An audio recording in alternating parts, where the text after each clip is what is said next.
कैसे हैं? आशा करता हूं कि बहुत ही अच्छे होंगे और आपकी तैयारी भी बहुत अच्छे से चल रही होगी। ठीक है, एसएससी एमटीएस का। ठीक है, एसएससी एमटीएस के जो है आप लोगों ने फॉर्म भरा है, तो अच्छे तरीके से जो है आप लोग तैयारी में लग जाइए, क्योंकि आपके पास मालूम होगा कि आपके पास बहुत ही कम समय बचा हुआ है।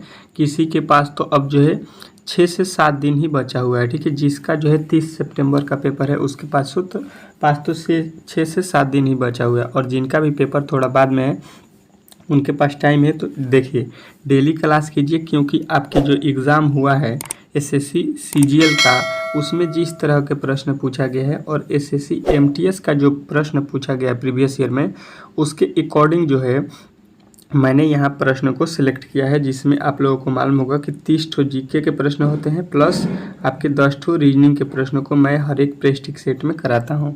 इस तरह से यहाँ पे भी करने वाले हैं, जो कि आपके एग्ज़ाम में 100% आने वाले प्रश्नों को मैंने सिलेक्ट किया है। ठीक है, जो एसएससी के फेवरेट प्रश्न है। ठीक है, तो प्लीज़ वीडियो को अंत तक देखिएगा, और जितने भी जो है एसएससी जो है एमटीएस के फॉर्म भरने वाले भाई नए इस चैनल पे आए हैं, तो प्लीज़ चैनल को सब्सक्राइब कर लीजिएगा। ठीक है, देखिए आज का टारगेट रहेगा 40 प्रश्नों में से आप लोगों को कम से कम तो 30 ठो प्रश्नों को सही करना है। ठीक है, जीके और रीजनिंग मिलाकर। ठीक है, कौन कौन देखते हैं इस टारगेट को पूरा करता है और किसका किसका जो है पेपर जो है 30 सितंबर को है, प्लीज़ कमेंट बॉक्स में एक बार कमेंट जरूर करना। ठीक है, और एक आवश्यक सूचना, व्हाट्सएप ग्रुप से मेरे जुड़ना है और इस क्लास का जो है पीडीएफ लेना है।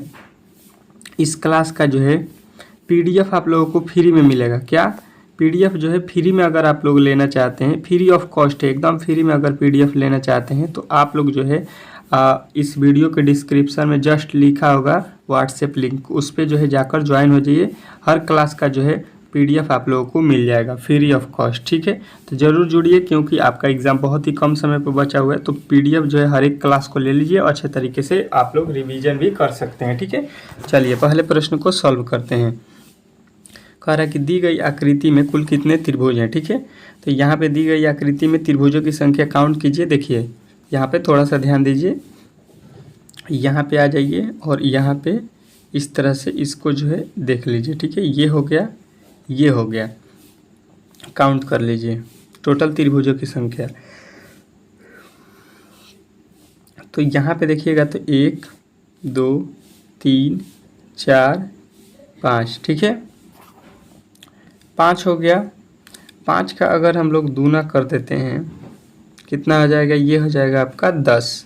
कभी भी इसमें जो है बड़े वाले वर्ड से हम लोग दोगुना करते हैं। अब बचा हुआ देखिए 1 2, और ये जो है बड़ा वाला एक त्रिभुज, इसमें टोटल त्रिभुजों की संख्या कितना हो जाएगा 3।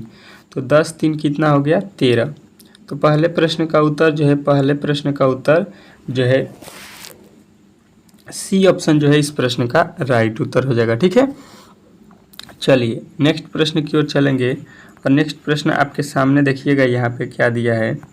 आपका नेक्स्ट प्रश्न आपके सामने आ चुका है। ठीक है, कोशिश करना है कि इस प्रश्न का उत्तर आप लोग दे सकें। ठीक है, दिया है कि दी गई चित्र में लुप्त पद को ज्ञात कीजिए। जो दिया गया प्रश्न है इसमें लुप्त संख्या है। ठीक है, यहाँ पे किसी न किसी जगह पे खाली होगा। ठीक है, उसी का वैल्यू हम लोगों से प्रश्न पूछ रहा है। ठीक है, तो देखिए करना क्या है कि कह रहा है कि दी गई चित्र में लुप्त पद को ज्ञात कीजिए। जो दिया गया चित्र है इसमें जो है लुप्त पद को हमको बताना है। अच्छे तरीके से समझने की कोशिश करेंगे हम लोग। देखिएगा कोई भी दिक्कत नहीं होगा। लिखा है 6, 6 के बाद 6, फिर 9 लिखा, फिर 4 लिखा। कोई लॉजिक बना? कोई भी लॉजिक नहीं मिला। यहाँ पे देखेंगे 12 से हो गया 7, 7 से फिर 4, 4 से लिखा है 21। कोई लॉजिक बना? नहीं, कोई भी लॉजिक हमको समझ में नहीं आ रहा है। ठीक है, चलिए कोई बात नहीं है, दूसरे लॉजिक की तरफ चलेंगे। अगर हम देखते हैं तो ये स्तंभ है। ठीक है, और ये जो है पंक्ति है। पंक्ति और स्तंभ को अलग अलग लिखते हैं। तो देखिए 4 लिखा है और 9 लिखा है, तो 4 9 36 हो गया। और लिखा है क्या, 1 6 लिखा है और फिर 6 लिखा है, 6 में 6 से गुणा करेंगे 36 हो गया। लॉजिक समझ में आया कि ऊपर वाले दोनों को गुणा और नीचे वाले दोनों को गुणा बराबर आ रहा है। वही काम यहाँ पे करेंगे, देखते हैं क्या होता है। 12 में गुणा कर देंगे किससे, 7 से, 12 सत्ते 84, नीचे का गुणा नीचे कर लीजिए, 4 में गुणा कर दीजिए 21 से, 21 चौका 84, बात समझ में आ गया होगा कि जो है ऊपर वाला गुणा और नीचे वाला जो है आप लोगों का पंक्ति वाला गुणा दोनों बराबर हो रहा है। ठीक है, वही काम यहाँ पे कर दीजिए। 15 में 9 से गुणा कर दीजिए, तो 15 में 19 से गुणा कर दीजिए, तो ये आ जाएगा 19 पचे 95 के 5, 19 से कम है 19 और 9 28 हो गया। ठीक है, अब जो है हम लोग 3 में जो है 3 में किससे गुणा करेंगे कि इतना आ सके, तो ये जो है यहाँ पे मान लेते हैं x, यानी इसमें जो है 3 से हम भाग देंगे, तो 3 9 27 9 आएगा, और यहाँ पे 3 पचे 15 कितना आएगा यहाँ पे 95। ठीक है, यानी 95 से गुणा करेंगे 3 में तो जो है 285 आ जाएगा। तो ऑप्शन नंबर जो है आप लोगों का सी जो है इस प्रश्न का राइट उत्तर था। ठीक है, आशा करता हूँ कि ये भी प्रश्न आप लोग अच्छे तरीके से समझ गए होंगे। ठीक है, नेक्स्ट प्रश्न की ओर चलेंगे, और अगला प्रश्न आपके सामने आ चुका है। ठीक है, अगले प्रश्न का जो है उत्तर आप लोगों को बताना है अच्छे तरीके से। देखिएगा, कह रहा है आपका तीसरा प्रश्न कि दी गई पंक्ति में जो है लुप्त संख्या ज्ञात कीजिए। देखिएगा, अभी 30 ठो जो है जीके के प्रश्नों को आप लोगों को इग्नोर नहीं करना है, जरूर वीडियो को अंत तक देखिएगा और 30 प्रश्नों को अच्छे तरीके से रट के जाइएगा परीक्षा हॉल में। ठीक है, मैंने वही प्रश्नों को सिलेक्ट किया है जो आपके एग्ज़ाम में बार बार एसएससी पूछता है। ठीक है, तो प्लीज़ वीडियो को अंत तक देख लीजिएगा। ठीक है, और देखिए रीजनिंग भी आप लोगों को क्वालिफाई करना बहुत ही ज़रूरी है। अगर आप लोग रीजनिंग और मैथ में फेल हो जाते हैं तो आपने जीके में अगर 25 में 25 भी सही किया है तो आपका रिजल्ट नहीं होने वाला है। ठीक है, तो इस बात को आप लोग ध्यान में रखिएगा। ठीक है, यहाँ पे वैल्यू हम लोगों को बताना है। ठीक है, क्या करेंगे, थोड़ा सा अगर हम देखेंगे तो देखिए 13 के बाद 8 हो गया, सॉरी 8 के बाद 13 हो गया, 13 से 25 हो गया। यहाँ पे देखेंगे तो 15 से 22 हुआ, 22 से यहाँ पे 41 हुआ। ठीक है, तो कोई लॉजिक हमको यहाँ पे समझ में नहीं आया। ठीक है, यहाँ पे चलते हैं, पंक्ति वाइज सॉल्व करते हैं। तो देखिए 8 लिखा है, 15 लिखा है, 8 लिखा है, 15 लिखा है। यहाँ पे देखिएगा, तो देखिए 15 में से जब हम 8 को घटाते हैं तो कितना आ जाएगा 7, और 7 में 2 से गुणा करते हैं तो 7 गुना हो जाएगा 14। बात समझ में आया? अच्छा, वही काम यहाँ पे करते हैं। लिखा है 22, 22 में से 13 को घटाएंगे कितना आएगा 9, 9 में 2 से गुणा करते हैं तो 9 दूना 18, जो कि यहाँ पे लिखा गया। ठीक है, बात समझ गए? वही काम यहाँ पे करेंगे। 41 में से 25 को घटा देंगे, 41 में से 25 जाएगा 16, 16 में 2 से गुणा करेंगे तो 16 दूना 32, और 32 आपके किस ऑप्शन में दिया गया है, तो ऑप्शन नंबर डी।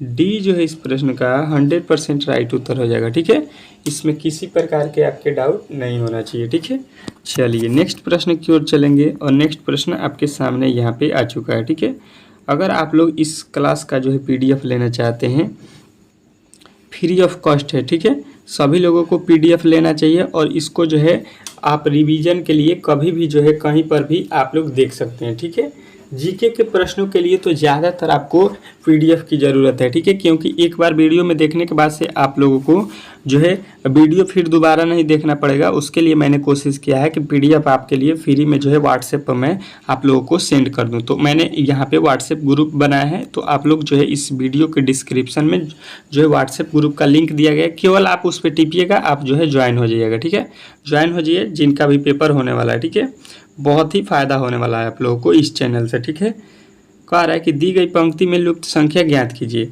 लुप्त संख्या जो यहाँ पे वर्ड दिया गया है, इसी का वैल्यू आप लोगों को बताना है। किस तरह से होगा थोड़ा सा यहाँ पे समझिएगा। लिखा है 3, 3 के बाद 6, 6 के बाद 7, 9 दूना 18, 18 के बाद 3 जोड़ दिया है, यहाँ पे 1 जोड़ा, मतलब पंक्ति से तो काम नहीं बनने वाला है। ठीक है, तो लॉजिक चेंज कर देंगे, और लॉजिक चेंज करके हम लोग स्तंभ वाइज सॉल्व करेंगे। स्तंभ समझ रहे हैं, यहाँ से हम लोग इसको जो है सॉल्व करेंगे। यहाँ से जब सॉल्व करेंगे तो क्या होगा, पहले लिखा है 3, 3 के बाद लिखा है 9, 9 के बाद लिखा है यहाँ पे 27, 27 के बाद लिखा है 81। कुछ समझ में आया? आया, बहुत ही अच्छे तरीके से समझ में आया। जितने भी मेरे भाई यहाँ पे प्रेस्टिक सेट को देख रहे हैं, उनको तो 100% जो है इस प्रश्न का लॉजिक समझ में आ गया हो, जो डेली मेरे क्लास करते हैं। ठीक है, कम से कम जो है आपके 11 क्लास SSC MTS के यहाँ पे हो चुके हैं। ठीक है, तो जिन्होंने भी 11 क्लास को मिस किया है, प्लीज़ जो है पीछे जाकर हर एक क्लास को पढ़ लीजिएगा। प्लेलिस्ट मैंने बना दिया है आपके लिए। देखिएगा, यहाँ पे देखिए 3 से जो है 2, 3 में जो है 2 से गुणा करेगा, सॉरी 3 में जो है 3 से गुणा करेगा कितना हो गया, 9 हो गया, ठीक है। फिर 9 में जो है 3 से गुणा करेंगे 27 हो गया। फिर 27 में जब हम 3 से गुणा करेंगे तो कितना आता है, 81। वैल्यू जो है समझ में आया। वही काम यहाँ पे किया है। 6 में 3 से गुणा किया 18, 18 में 3 से गुणा किया 54, 54 में 3 से गुणा किया कितना हो गया, 162। अब जो है हम लोगों को वही काम करना है। क्या करना है, तो 3 से गुणा कर देना है। 3 से गुणा कीजिए, 7 में 3 से गुणा करेंगे 21, 21 में 3 से गुणा करेंगे 21 तियाँ कितना होता है, 21 तियाँ 63। तो 63 आपके किस ऑप्शन में दिया गया है, तो option number B. Option number B जो है इस प्रश्न का राइट उत्तर हो जाएगा, ठीक है। चलिए एक बार अगर आपने वीडियो को लाइक नहीं किया है तो प्लीज़ वीडियो को लाइक कर दीजिए, ठीक है। आपके जो है एक एक लाइक जो है मुझे मोटिवेट करता है, ठीक है। कह रहा है कि दी गई जो है पंक्ति में लुप्त संख्या ज्ञात कीजिए। जो दिया गया पंक्ति है इसमें जो है लुप्त संख्या वाट का जो स्थान है यहीं पे वैल्यू हमको बताना है, ठीक है। इस टाइप के प्रश्न आपके एग्जाम में काफ़ी ज़्यादा पूछा जाता है। कम से कम तो 2 प्रश्न, 2 से 3 प्रश्नों को आपको यहाँ पे देखने को मिलेगा, ठीक है। तो मैंने जो है कोशिश किया है कि उन्हीं टॉपिकों को मैं ज़्यादा पढ़ाऊँ जहाँ से आपके एग्ज़ाम में जो है प्रश्न ज़्यादा बन रहा है, ठीक है, ताकि जो है आप लोग जो है रीजनिंग में क्वालिफाई कर सके, ठीक है। मैथ भी आप लोगों को अच्छे से मैं बताने वाला हूँ। आपका मैथ का भी क्लास 1 से 2 दिन में जो है चालू हो जाएगा, जिसमें जो है आपके 10 मैथ के भी प्रश्न मैं सॉल्व करा दूंगा, ठीक है, अच्छे तरीके से। चिंता लेने की कोई बात नहीं है, ठीक है। देखिएगा अगर यहाँ पे देखेंगे तो लॉजिक यहाँ पे क्या हो रहा है, थोड़ा सा देखने की कोशिश करेंगे तो देखिए 32 में 2 से गुणा कर देंगे, सॉरी 16 में 2 से गुणा करेंगे 32 हो जाएगा। उसी प्रकार यहाँ पे देखेंगे तो यहाँ पे क्या किया है, तो 24 में 2 से गुणा किया 48 हो गया, 28 में 2 से गुणा किया 56 हो गया, 56 में क्या किया है, तो यहाँ पे 3 से गुणा करेंगे तो ये हो गया है आपका 168। यहाँ पे भी 32 में जब 3 से गुणा करेंगे तो ये हो गया है 96। तो 48 में भी हम लोगों को 3 से गुणा करना है, ठीक है। तो 48 में जब हम 3 से गुणा करेंगे तो 8 3 24 और 4 3 12 2 14, कितना आ गया, 144 आपके किस ऑप्शन में दिया गया है, तो ऑप्शन नंबर बी। बी जो है इस प्रश्न का 100% जो है सही उत्तर है, ठीक है। तो आशा करता हूँ कि आप लोगों ने इस प्रश्न को बहुत ही अच्छे तरीके से समझ लिया होगा, ठीक है। इसमें जो है किसी प्रकार के आपके डाउट नहीं होना चाहिए, ठीक है। चलिएगा नेक्स्ट प्रश्न की ओर चलेंगे और अगला प्रश्न आपके सामने देखेंगे क्या बोल रहा है, ठीक है। बहुत ही महत्वपूर्ण प्रश्न है, कोशिश कीजिएगा तो बन जाएगा, ठीक है। देखिए टेस्ट के तौर पे आप लोगों को मैंने पहले ही बोल दिया है कि हर एक जो मैं वीडियो बनाऊंगा, वीडियो जो आपके लिए प्रोवाइड करूंगा उसको जो है टेस्ट के तौर पे ज़रूर लीजिएगा, ठीक है। जब आप टेस्ट दीजिएगा अगर यहाँ पे आपने प्रश्न को सही किया है तो समझिए कि आप परीक्षा हॉल में फाड़ कर रख दीजिएगा, ठीक है। इससे हाई लेवल के प्रश्न आपके एसएससी एमटीएस में पूछने वाला नहीं है, ठीक है। जो लेवल मैं तैयार किया हूँ एसएससी एमटीएस से हाई लेवल का है हल्का सा, ठीक है। तो इससे हाई भी पूछेगा तो आप लोग बना लीजिएगा जो आपके प्रश्न पूछे जाते हैं, और लो पूछेगा तो आप लोगों तो बस कह रहा है दी गई आकृति में लुप्त संख्या ज्ञात कीजिए। तो देखिए यहाँ पे लिखा है वाट, इसी का वैल्यू आप लोगों को बताना है। किस तरह से बनेगा, थोड़ा सा लॉजिक पकड़िएगा। देखेंगे यहाँ पे लिखा है 4, यहाँ पे लिखा है 5। अगर हम क्या करते हैं 4 और 5 को जोड़ देते हैं तो ये हो गया 9, 15 और 12 को जोड़ते हैं तो ये हो गया 27, 27 9 कितना हुआ 36, जबकि लिखा है यहाँ पे 60। मतलब सभी को प्लस करने से तो नहीं बना, ठीक है। दूसरे लॉजिक की तरफ चलेंगे तो देखिए अगर इनको गुणा कर देते हैं नीचे तो 4 5 हो गया 20, और इनको गुणा करेंगे तो ये तो काफ़ी ज़्यादा हो जाएगा, ये हो जाएगा आपका 180। तो यहाँ पे इन दोनों को जोड़ेंगे या घटाएंगे, कोई भी काम करेंगे तो 60 नहीं आएगा, ठीक है। मतलब जो है इससे भी काम नहीं बना, ठीक है। दूसरे लॉजिक के तरफ चलेंगे। दूसरा लॉजिक क्या हो सकता है, तो आप लोग देखिएगा कि इसको जो है हम लोग क्या कर सकते हैं, एक लॉजिक और है। कौन सा लॉजिक है, तो देखिए ये जो आकृति बना हुआ है इसको देखिएगा 15 है और 4 है। तो 15 में जब हम 4 से गुणा करते हैं तो 15 चौका कितना आ गया 60, जो कि यहाँ पे लिखा गया। वही काम यहाँ पे अगर हम करते हैं, कितना लिखा है 5 और 12 लिखा है, तो 12 में जब 5 से गुणा करें हैं तो 12 5 60। तो देखिए दोनों तरफ का जो है गुणा करके बीच में जो है लिख दिया है। वही काम यहाँ पे भी हम देखते हैं किया है कि नहीं। तो देखिए लिखा है 6 6 में जब 7 से गुणा किया तो 7 चौका 42, जो कि यहाँ पे लिखा गया, ठीक है। वही काम देखिए 3 और 14 लिखा है, तो 3 में जब 14 से गुणा करेंगे तो 14 तिया 42, जो कि यहाँ पे आप लोगों को लिखा गया, ठीक है। अच्छे तरीके से समझ गए होंगे इस प्रश्न को भी। अब जो है इसके आगे हम लोग यहाँ पे देखेंगे, तो देखिए यहाँ पे लिखा है, इस कोठे में आ जाइए, इस कोठे में 6 लिखा है और 13 लिखा है। तो जब 6 में जब हम 13 से गुणा करेंगे तो 13 छक्का कितना हो जाएगा 78, ठीक है। 78 आपको यहाँ पे भरना था। तो 78 जो है वाट का वैल्यू आपके किस ऑप्शन में दिया गया है, तो ऑप्शन नंबर सी जो है इस प्रश्न का राइट उत्तर हो जाएगा। आप 26 में 3 से भी गुणा कीजिएगा तो 78 ही आएगा, ठीक है। दोनों तरीक़ा से किसी भी तरीक़ा से गुणा कीजिए, आपका वैल्यू जो है 78 बनने वाला है। तो आशा करता हूँ कि ये भी प्रश्न आप लोग अच्छे तरीके से समझ गए होंगे, ठीक है। अभी आपको जाना नहीं है, 10 प्रश्नों के बाद जो है आप लोगों को मालूम है कि 30 जो है जीके का डोज है, ठीक है। तो 30 प्रश्नों को जो है आप लोगों को अच्छे तरीके से यहाँ पे जो है देखकर ही जाना है, क्योंकि 30 प्रश्न बहुत ही इंपॉर्टेंट है आपके परीक्षा के दृष्टिकोण से। अगला प्रश्न देखिएगा, कह रहा है कि मनुष्य का संबंध जो है किससे है, तो यहाँ पे आपका जो है घर से, ठीक है। देखिएगा मनुष्य का संबंध बोल रहा है कि घर से है, ठीक है।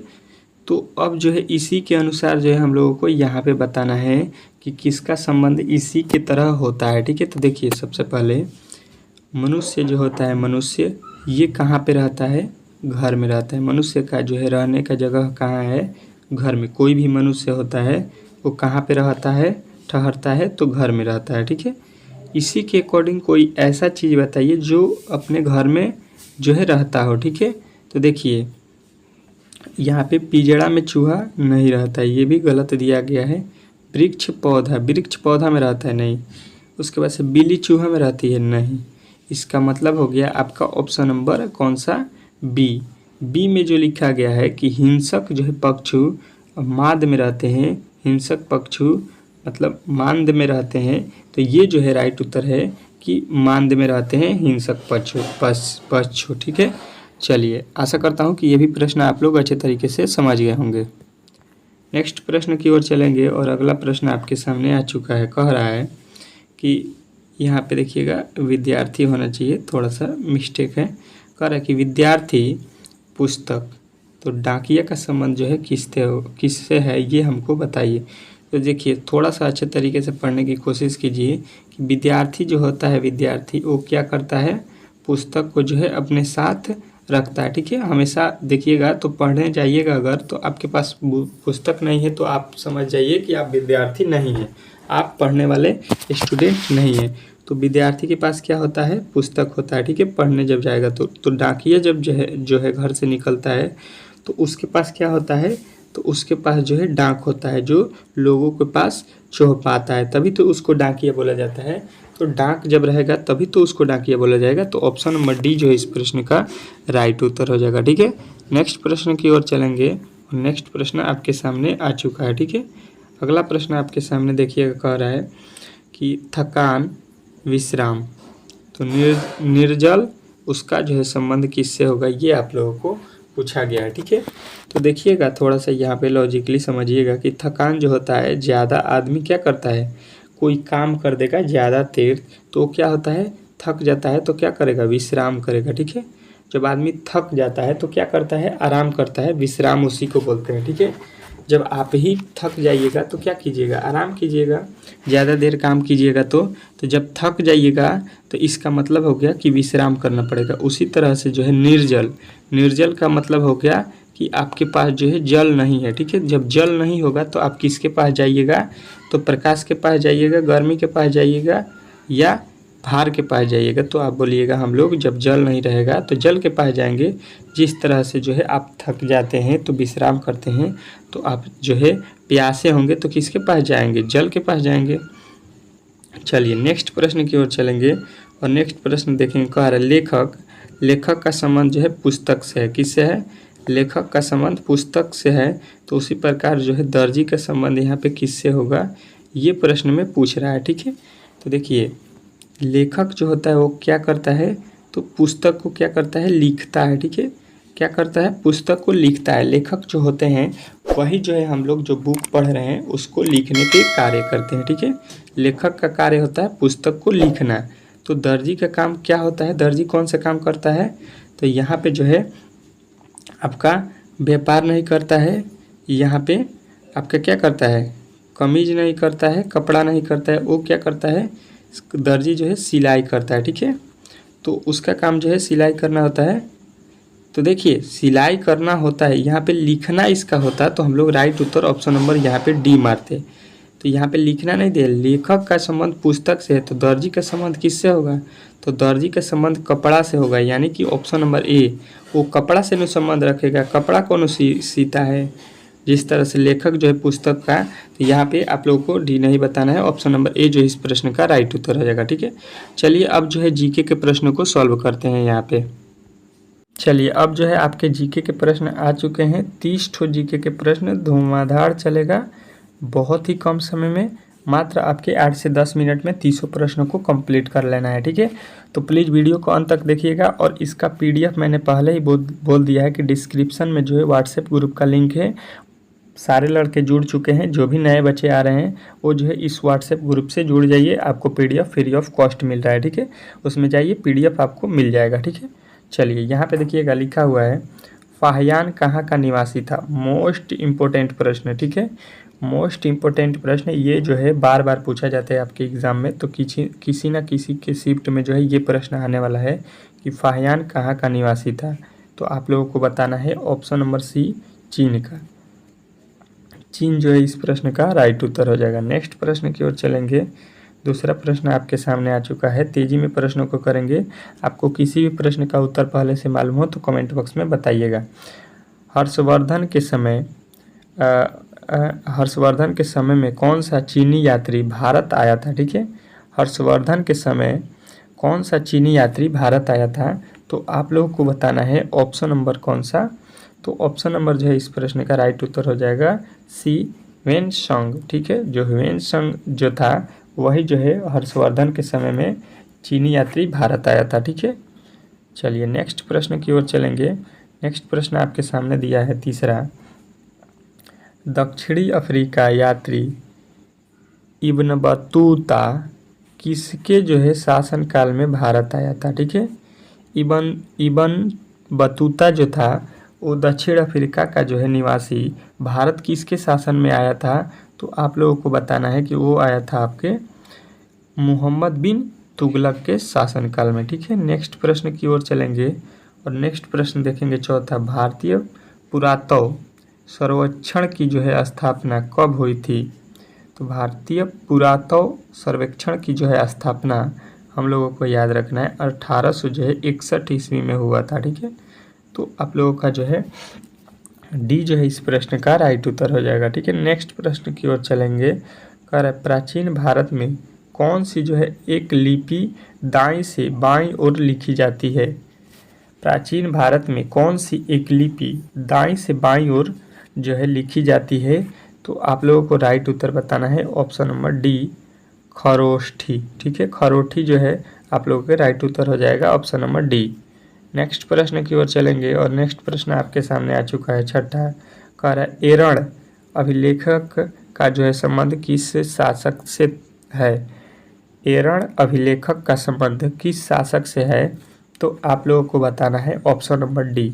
डी जो है इस प्रश्न का राइट उत्तर हो जाएगा भानुगुप्त, ठीक है। भानुगुप्त जो है इस प्रश्न का राइट उत्तर हो जाएगा, ठीक है। नेक्स्ट प्रश्न की ओर चलते हैं और सातवां प्रश्न देखते हैं। मोस्ट इम्पोर्टेंट प्रश्न है, कह रहा है कि सोने के सर्वाधिक सिक्के किस काल में जारी किए गए। जो सोना का सिक्का है वो जो है सबसे अधिक किस काल में जो है जारी किया गया है, तो आप लोगों को बताना है ये चालू किया गया था आपके गुप्त काल के समय में, ठीक है। ऑप्शन नंबर बी जो है इस प्रश्न का राइट उत्तर हो जाएगा। नेक्स्ट प्रश्न की ओर चलेंगे। आठवां प्रश्न कह रहा है कि भारत के किस क्षेत्र में सर्वाधिक मनुष्य संबंधित पुरातात्विक जो है प्राण मिले, तो ये जो है आप लोगों को बताना है कि ये था आप लोगों का नर्मदा घाटी के समय, ठीक है। नर्मदा घाटी के क्षेत्र में, तो ऑप्शन नंबर बी जो है इस तरह आपका राइट उत्तर हो जाएगा। नेक्स्ट प्रश्न की ओर चलेंगे और नौवां प्रश्न देखेंगे। पुराण भाण कालीन मानव का जीवन पूर्णतया अडिटिडिटी था, कौन सा था? तो ये जो है आप लोगों को बताना है, ये था आपका प्राकृतिक। ठीक है, प्राकृतिक जो है इस प्रश्न का राइट उत्तर हो जाएगा। नेक्स्ट प्रश्न की ओर चलेंगे। ये देख लीजिए, सारे प्रश्न आपके एग्जाम के लिए मोस्ट इम्पोर्टेंट प्रश्न है। सिंधु घाटी स्थल कालीबंगन किस प्रदेश में है? ठीक है, तो सिंधु घाटी स्थल जो है कालीबंगन किस प्रदेश में है? तो आपको बताना है कि ये है आपका राजस्थान में। ठीक है, नेक्स्ट प्रश्न की ओर चलना है। कह रहा है कि सिंधु सभ्यता का जो है पतन नगर जो है, पतन नगर मतलब बंदरगाह कौन सा था? ठीक है, तो सिंधु घाटी सभ्यता का बंदरगाह जो है आप लोग को याद रखना है, ये है आपको लोथल में। ठीक है, तो ऑप्शन नंबर जो है बी जो है इस प्रश्न का राइट उत्तर हो जाएगा। नेक्स्ट प्रश्न की ओर चलेंगे। नेक्स्ट प्रश्न देखिएगा 12 कह रहा है हड़प्पा सभ्यता के अंतर्गत हल से जोते गए खेत का जो है साक्ष्य कहाँ से मिला? तो ये जो है आप लोगों को याद रखना है, ऑप्शन नंबर सी कालीबंगा, ये जो है इस प्रश्न का राइट उत्तर हो जाएगा। ठीक है, नेक्स्ट प्रश्न की ओर चलेंगे।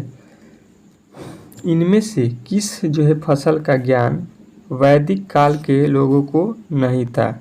तो इनमें से जो है किस काल का जो है ज्ञान वैदिक काल से नहीं था? तो आपको बताना है कि 13 का राइट उत्तर हो जाएगा तंबाकू का। ठीक है, ऑप्शन नंबर जो है डी जो है इस प्रश्न का राइट उत्तर हो जाएगा। ठीक है, नेक्स्ट प्रश्न की ओर चलेंगे और नेक्स्ट प्रश्न देखेंगे आपके सामने आ चुका है। 13 नंबर कह रहा है कि इनमें से किस फल का जो है ज्ञान वैदिक काल में नहीं था? ये तो तंबाकू हो गया। नेक्स्ट प्रश्न की ओर चलेंगे और नेक्स्ट प्रश्न आपके सामने देखिएगा क्या कह रहा है। आपका अगला प्रश्न कह रहा है किस वेद में प्राचीन वैदिक जो है गुण की जो है संस्कृत के जो है बारे में सूचना दी गई? तो ये जो है आप लोगों को बताना है कि ये दिया गया है आपके ऋग्वेद के बारे में। ठीक है, नेक्स्ट प्रश्न की ओर चलेंगे। कह रहा है कि ऋग्वेद के किस मंडल में शूद्र का जो है उल्लेख पहली बार मिला? तो ऋग्वेद के किस मंडल में जो है शूद्र का उल्लेख पहली बार मिला है? तो आपको बताना है 10वें में। ठीक है, 10वां जो है इस प्रश्न का राइट उत्तर हो जाएगा। नेक्स्ट प्रश्न की ओर चलेंगे। 16 नंबर कह रहा है निम्नलिखित में से कौन भारतीय दर्शन की जो है प्रारंभिक विचारधारा है? ठीक है, तो ये जो है आप लोगों का संख्या हो जाएगा ऑप्शन नंबर ए। तो ऑप्शन नंबर ए जो है इस प्रश्न का राइट उत्तर बताना था। नेक्स्ट प्रश्न की ओर चलेंगे। 17 कह रहा है कि हर्यक वंश के किस शासक को जो है कुणिक कहा जाता था? हर्यक वंश के किस शासक को जो है कुणिक कहा जाता है? तो ये जो है आप लोगों को बताना है कि ये हम लोग बोलते हैं अजात शत्रु को। ठीक है, तो ऑप्शन नंबर सी जो है इस प्रश्न का राइट उत्तर हो जाएगा। ठीक है, नेक्स्ट प्रश्न की ओर चलेंगे।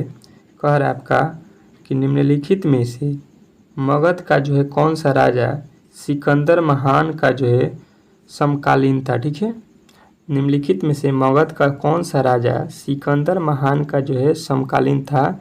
तो 18 का जो है राइट उत्तर हो जाएगा आपका ऑप्शन नंबर बी घनानन। ठीक है, चलिए नेक्स्ट प्रश्न की ओर चलेंगे और नेक्स्ट प्रश्न आपके सामने आ चुका है। कह रहा है नंद वंश का जो है अंतिम सम्राट कौन था?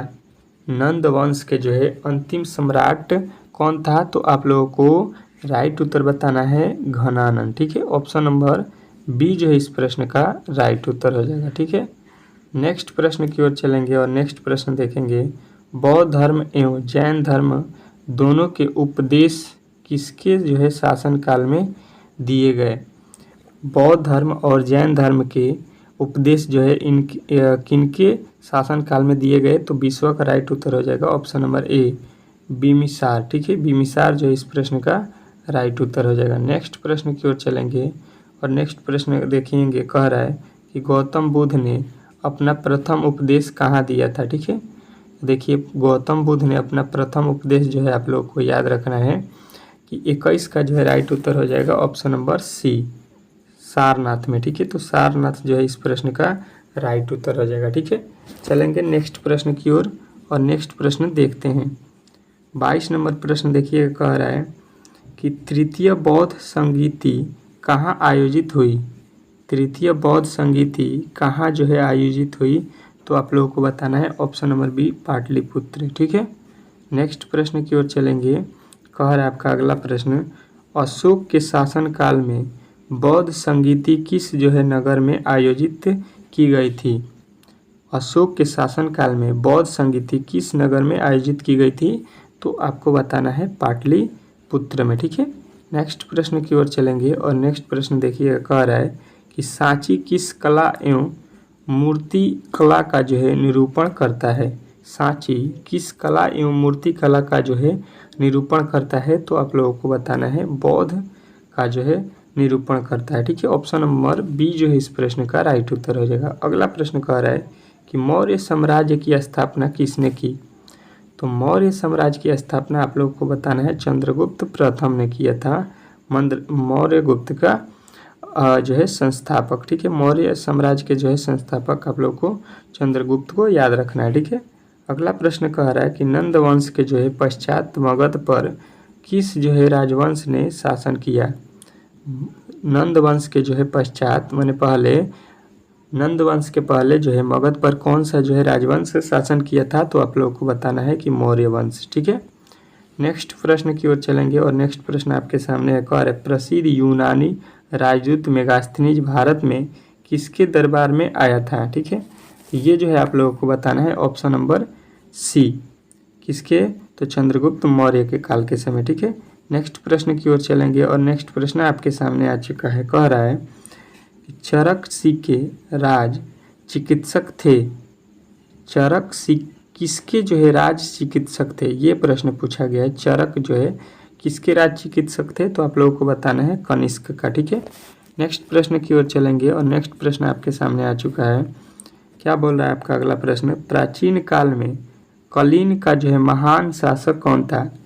तो प्राचीन काल में जो है कलिंग का महान शासक आप लोगों को बताना है खारवेल थे। खारवेल जो है आप लोगों के राइट उत्तर है। अगला प्रश्न देखिएगा, कह रहा है शुंग वंश के जो है बाद किस जो है वंश ने भारत पर राज किया। तो ये जो है आप लोगों को याद रखना है कि ये किया है कण्व। नेक्स्ट प्रश्न की ओर चलेंगे और नेक्स्ट प्रश्न आपके सामने देखिएगा। 30 मैंने वादा किया था, 30 प्रश्नों को यहाँ पे कंप्लीट कर लिया गया है। ये होमवर्क है, गुप्त वंश का जो है संस्थापक कौन था। ठीक है, ये HW रहेगा। होमवर्क का जो है क्वेश्चन है, आप लोगों को कमेंट बॉक्स में बताना है इस प्रश्न का उत्तर। ठीक है, तो बताइएगा कि 40 प्रश्नों में से आप लोगों ने कितने प्रश्नों को कंप्लीट किया इस वीडियो में। ठीक है, अगर ये जो है वीडियो आप लोगों को अच्छा लगा तो प्लीज़ चैनल को सब्सक्राइब कर लीजिएगा और जो है इस जो है क्लास का PDF चाहिए तो व्हाट्सएप ग्रुप जो है इस वीडियो के डिस्क्रिप्शन में है, ज़रूर जो है आप लोग ज्वाइन कीजिए। ठीक है, चलिए मिलते हैं नेक्स्ट वीडियो में, तब तक के लिए जो है धन्यवाद।